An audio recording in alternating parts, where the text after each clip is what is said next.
Imagine a family that seemed perfect: a loving husband, a loyal wife, and two beautiful little girls, all excited to welcome a new baby. But behind this happy mask, a chilling secret was brewing, one that would lead to an unimaginable tragedy. Chris Watts, a man everyone thought was a loving father, shocked the world with a crime that defied belief. Did you know that just hours after taking his family's lives, Chris appeared on TV, begging for their safe return? In this video, we'll uncover the haunting details of what really happened behind closed doors and how a web of lies unraveled to show the darkest of truths. A life that seems perfect for the Watts family. The Watts family looked to embody the American dream, their lives a tapestry of love, success, and domestic bliss. But beneath the surface, a dark undercurrent threatened to tear apart their apparently idyllic existence. Chris and Shanann's relationship. Chris Watts and Shanann Razukek's love story started in North Carolina, where their paths crossed in 2010. Their whirlwind romance ended in a joyous wedding on November 3, 2012, in Mecklenburg County. The couple's social media presence painted a picture of marital bliss, with Shanann gushing about her husband's dedication. "Happy Husband Appreciation Day. I couldn't imagine a better man for us," she wrote, her words dripping with love. "You spoil us with love and attention. You put up with 3 impatient, demanding women in the house. You work so hard every day to provide for us. I love you so much." Their life seemed picture perfect, filled with beach trips to San Diego and lovey-dovey text messages. But as the summer of 2018 approached, cracks began to show in their fairy tale. Facade. Shanann confided in a friend, her messages showing a growing unease. "He has changed. I don't know who he is," she texted on August 7, 2018, her words tinged with desperation. Hinted at a marriage breaking at the seams. "What if he really doesn't love me anymore?" she worried. The children Bella and Celeste. The Watts home in Frederick, Colorado, echoed with the laughter and joy of their 2 young girls. Bella Marie, born on December 17, 2013, was a precious gift that filled Shanann with gratitude. Shanann was so excited to have her first baby girl.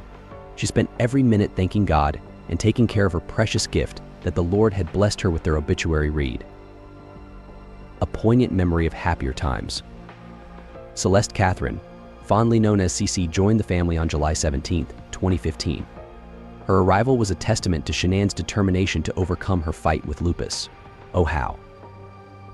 Shanann was so excited to be able to have another child, the family obituary told. She was determined to stay healthy, and with her love for her Celeste, every moment with her was a blessing. The summer of 2018 should have been a time of happiness for the Watts family.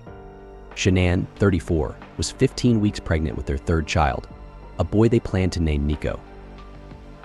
The thought of welcoming a son to join 4-year-old Bella and 3-year-old Celeste in their suburban home should have brought joy. Instead, it became the setting for an unimaginable tragedy. Financial struggles. Behind the facade of their perfect life, the Watts family grappled with financial trouble. In June 2015, Chris and Shanann filed for bankruptcy, a stark contrast to their outward look of success. Their financial woes were a heavy burden, with debts totaling around $70,000, mainly from student loans and credit card purchases. The couple's combined income in 2014 was $91,000, with Chris making about $63,000 from his job at Anadarko Petroleum. Despite this, their financial position was precarious. Their $3,000 mortgage and $600 car payments consumed most of their $4,900 monthly costs. The family's assets painted a grim picture, with 2 savings accounts reaching a mere $9.51 and a joint checking account having just $864. Their financial struggles went beyond personal debts. The couple faced legal action from their homeowners association for unpaid HEHOA fees, adding to their growing financial pressures. These financial woes cast a long shadow over their seemingly perfect life, pointing at the strain that lurked beneath the surface of their picture-perfect social media presence. The disappearance, August 13, 2018. Initial reports. In the early hours of August 13, 2018, a chilling series of events began to unfold.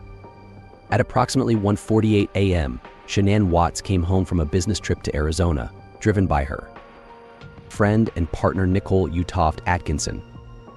Little did anyone know that this would be the last time Shanann would be seen living. As the day progressed, concern grew when Shanann missed a scheduled obstetrics and gynecology appointment and failed to reply to text messages. Atkinson, feeling something was amiss, took action. She went to the Watts home around 12:10 p.m., but her attempts to reach Shanann went unanswered. The quiet was deafening, and a sense of dread began to settle over those who knew the family. Atkinson's worry intensified, causing her to notify Christopher Watts, who was at work, and call the Frederick Police Department. At approximately 1:40 p.m., a police officer arrived to conduct a safety check. The scene that met them was eerily normal, yet deeply unsettling. The family dog was found unharmed, but there was no sign of Shanann or the girls. Chris Watts televised plea. As the search for Shanann and the children intensified, Chris Watts took center stage in a heart-wrenching performance that would soon be revealed as a web of lies. Standing on his porch, he lamented to reporters about the emptiness of his home, his voice tinged with what appeared to be true anguish. "This house isn't the same. Last night was traumatic," Watts declared, his words dripping with obvious desperation. "I wanted that knock on the door. I wanted to see those kids running, just rush me and give me a hug and just knock me on the ground, but that didn't happen." In a televised interview with 9 News, Watts painted a picture of confusion and sadness. "I have no idea where they went," he claimed, his voice shaking. "It's just earth-shattering. I don't feel like this is real right now. This is like a nightmare I can't wake up from." Police investigation. As Watts begged for his family's return, a sinister truth lurked beneath the surface. The police investigation quickly uncovered disturbing facts. Searchers found Shanann's purse containing her keys and medicine. Her phone was found between the couch cushions, and her car, with the girls' car seats still inside, stayed in the garage. The case took a dramatic turn when Sandra Razushek, Shanann's mother, called the police the day after her daughter and granddaughters were reported missing. With a mother's intuition, she suspected foul play and noted Christopher's strange behavior. She stated that Christopher is acting weird and out of the ordinary, a police report showed. She felt that he is going out to pour oil on the bodies to dispose of them somewhere. As the investigation progressed, the facade of the perfect family man started to crumble. It was found that Christopher had started seeing another woman less than 2 months before the murders. The affair, while identified as a possible motivation, only scratched the surface of the horror that was about to be unveiled. The shocking truth revealed. Chris Watts' confession. The facade of the concerned husband crumbled as Chris Watts finally admitted to his heinous crimes. After failing a polygraph test, Watts cracked under the heat of a grueling 6-hour talk with FBI Special Agent Graham Coder and Colorado Bureau of Investigation Field Agent Tammy Lee. The mask of innocence shattered, showing the monstrous truth that had been hiding beneath. In a chilling reveal, Watts admitted to strangling his pregnant wife Shanann in a fit of rage. He claimed that on that fateful morning, they had argued about his affair and wish for a divorce. Shanann's desperate plea, "You're never going to see the kids again," echoed through their bedroom as Watts' hands tightened around her neck. The cruelty of the act was matched only by its cold-blooded planning. Discovery of the bodies. The grim truth of Watts' crimes came to light in a scene that haunts investigators to this day. Guided by Watts' own hand-marked picture, authorities descended upon the Anadarko oil field where he worked. There they discovered a horror that defied comprehension.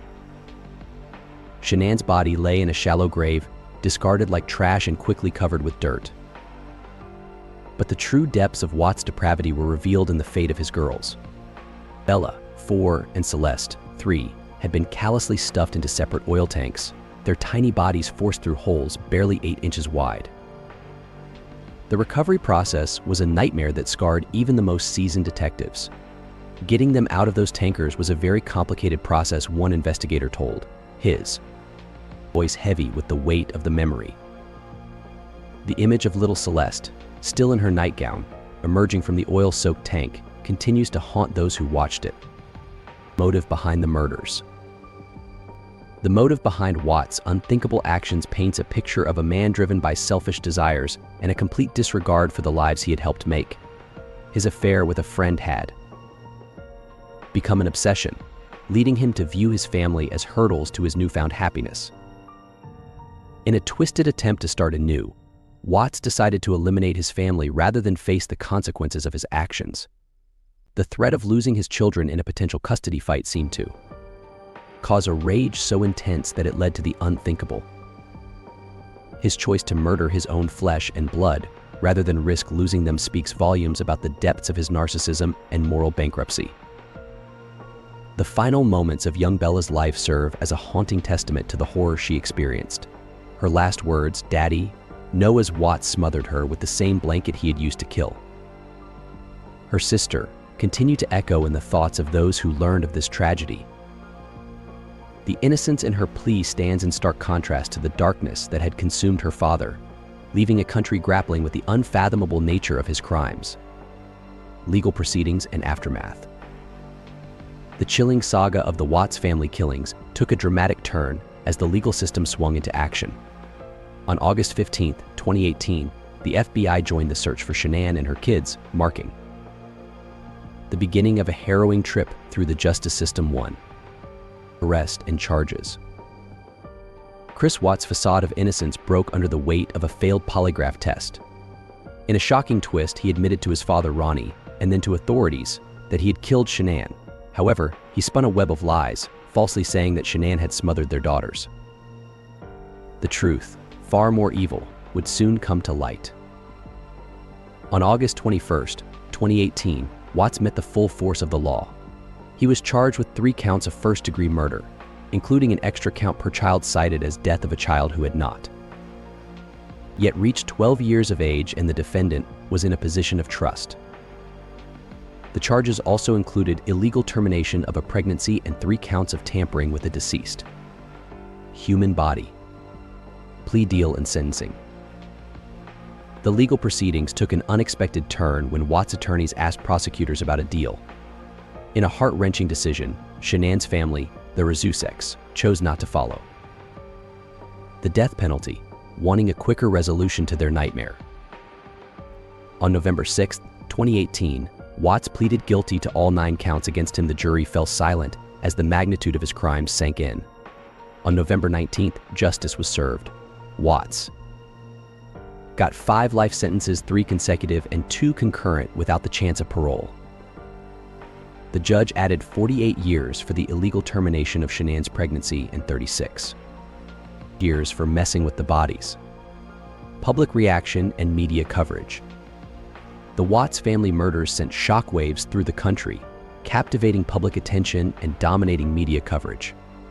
The case became the subject of multiple television specials and documentaries, each trying to unravel the mystery of how a seemingly normal family man could commit such heinous acts. In December 2018, Shanann's parents broke their quiet in a heart-wrenching interview on a BC News 20/20. The public's fascination with the case led to close scrutiny of every detail. From police body camera video to Watts' behavior in the interview room. The tragedy continued to develop even after sentencing. In June 2021, Inside Edition revealed further confessions from Watts to a pen pal. In a chilling revelation, he admitted to planning the murders for weeks and trying to end Shanann's pregnancy with OxyContin. These disturbing details only served to increase the public's horror and fascination with the case. Conclusion. Yes. The Chris Watts case serves as a stark warning of the darkness that can lurk beneath seemingly perfect facades. This tragic story has had a profound effect on the public consciousness, leading us to question our assumptions about family life and human nature. The brutal murders of Shanann, Bella, and Celeste Watts shook communities to their core and sparked nationwide conversations about domestic violence and the warning signs we might miss in our daily lives. To wrap up, the Watts family killings continue to haunt those who've learned about them, leaving an indelible mark on our collective psyche. The case has caused many to reflect on their own relationships and to be more vigilant in spotting potential red flags. While we may never fully understand the motivations behind such heinous acts, the story of the Watts family serves as a grim warning to cherish our loved ones and to stay alert to the well-being of those around us.